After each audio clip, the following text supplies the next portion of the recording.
আসসালামু আলাইকুম বন্ধুরা, এই যে দেখেন আমার কোয়েল পাখির বাচ্চাগুলো। এগুলোর বয়স হচ্ছে আজকে একদিন।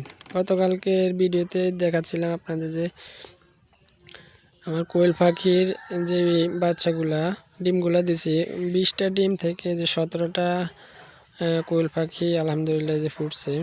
তো এই যে দেখেন যে আমি আপাতত এগুলাকে যে একটা ক্যারেটের মধ্যে নিচে যে কাপড় দিয়ে রাখছি, আর উপরে দেখেন এই যে একটা 60 ওয়াটের লাল বাতি তাপ দেওয়ার জন্য আর কি। আর দিয়েছি এই যে দেখেন কোনায় একটা এই যে পানির পাত্র, আর দিচ্ছিলাম এই যে স্টার্টার ফিড আর কি, মুরগির যে স্টার্টার ফিডটারে গুঁড়ো করে দিছি একবারে। কোয়েল পাখির বাচ্চা তো ছোট, সেজন্য এই যে গুঁড়া গুঁড়া করে দিছি।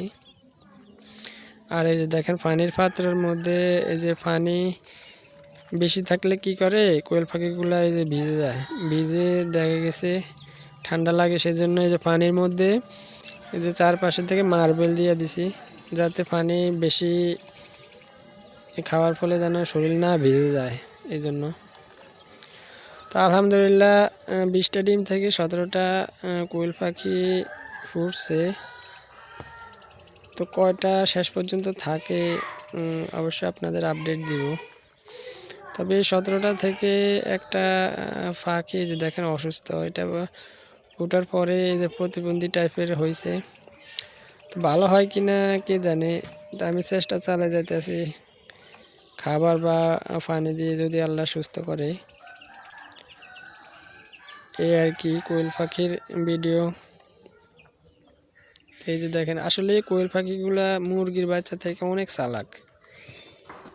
এই বাচ্চাগুলার খুবই দুরন্ত, খালি ছুটাছুটি করে, অনেক বেশি ছুটাছুটি করে। যত বেশি বয়স হয় ওদের, ওরা তত বেশি দেখেন ছুটাছুটি করে। বয়স একদিন কিন্তু তারপরও এই যে বেশি এই দেখেন দৌড়াদৌড়ি করে। তো বন্ধুরা আজকে এ পর্যন্তই। আসসালামু আলাইকুম।